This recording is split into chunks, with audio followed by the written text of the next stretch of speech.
How's it going, guys? Shape here, and welcome to the channel. This video is going to go over the best gold farms that I have found so far in Shadowlands. I'm going to focus on the solo side of things, so I won't be including any 2x4 farms or BOE farms. This will also exclude any leeching from other players' killed mobs. I am mainly talking about the world quests that are around killing skinnable mobs and you just taking the leather from players without skinning. Not saying that those aren't really good right now, but I know a lot of players prefer doing things by themselves on their own time. This is going to be my personal opinion on the gold farms I have found to be the most successful.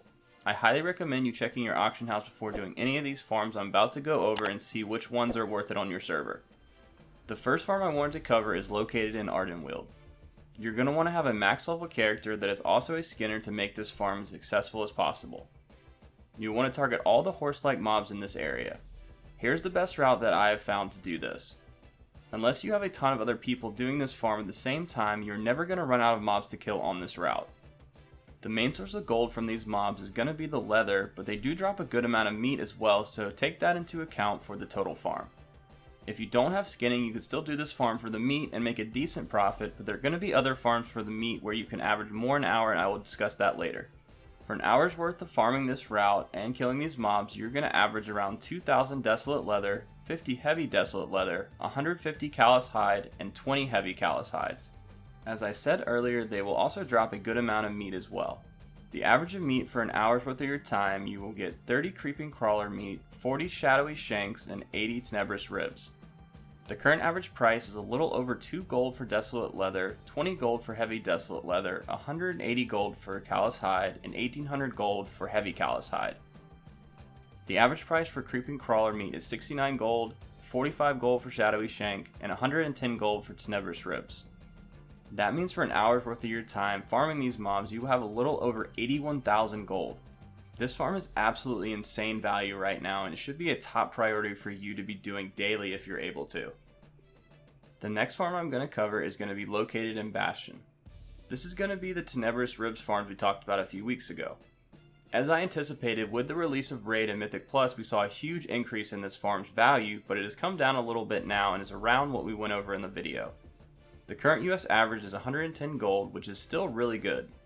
To do this farm, you can head out on a couple of different spots, but I personally think the one in Bastion is the best route. Here's that route for your guys' reference. You're going to kill all of the horse-like mobs you see, and those are the ones that are going to drop the ribs we're looking for.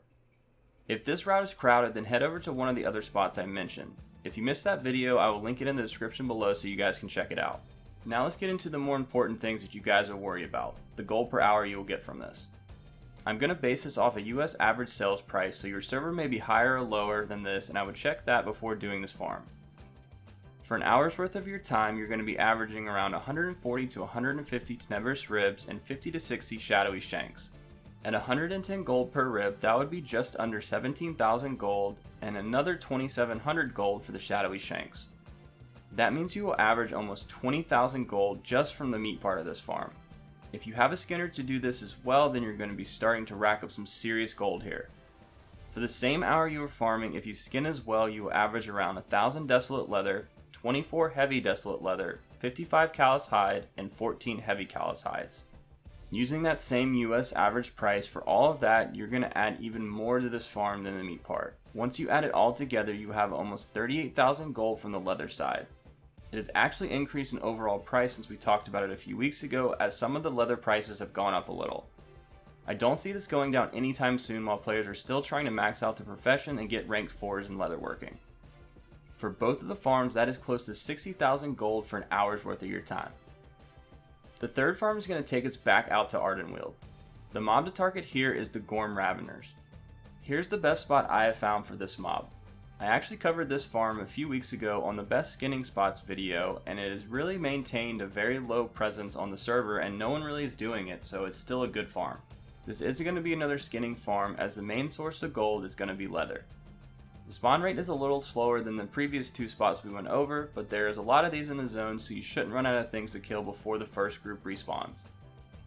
I was averaging around 1900 desolate leather, 80 heavy desolate leather, 180 callous hide, and 14 heavy callous hides at this spot.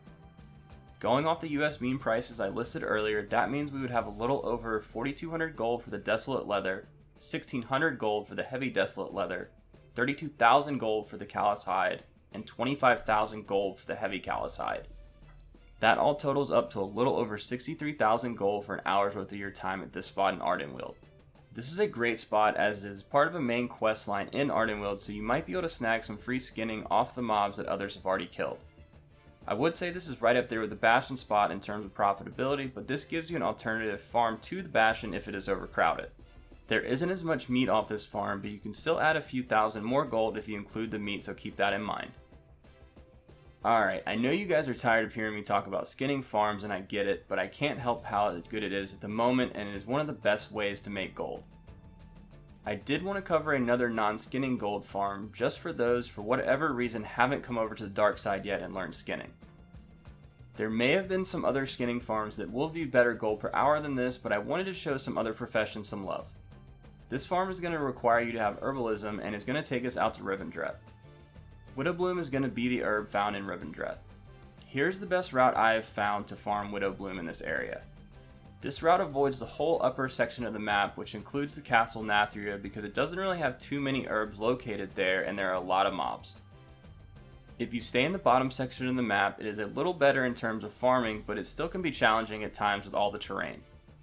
As you guys probably already guessed, this is going to be the most expensive herb besides the rare Nightshade node. Widowbloom is currently going for around 130 gold on US servers. At launch, I was averaging around 200 to 300 Widowbloom an hour when there weren't many other people focused on this, and recently my averages have gone down because there are more people doing it. I would say you're still going to average around 200 Widowblooms an hour using this route. Based off the US sales price, that means you will have 26,000 gold from doing this for an hour. If you do have alchemy to pair with this, then you can increase your gold per hour quite significantly, but for our purposes we will stick with the herbing side. I know that is a huge difference from the skinning side of things, but it is not a bad gold per hour by any means, and it is a little more AFKable, or at least you don't have to pay as much attention as some of the skinning farms we already covered. I also wanted to add this one to the list because it has an extremely high sales rate right now, and it's going off the auction house like hotcakes, so it's definitely one to add to your daily farms if you're not already doing it. I wanted to give you guys a list of the farms I have been doing and found to be the most successful so you don't waste your time on farms that don't give you the return you're looking for. Well, there you have it guys, the best gold farms I have found to do solo in Shadowlands. I hope you guys enjoyed, and don't forget to subscribe and drop a like if you enjoyed the video to show some love for the channel, and I will catch you guys next time.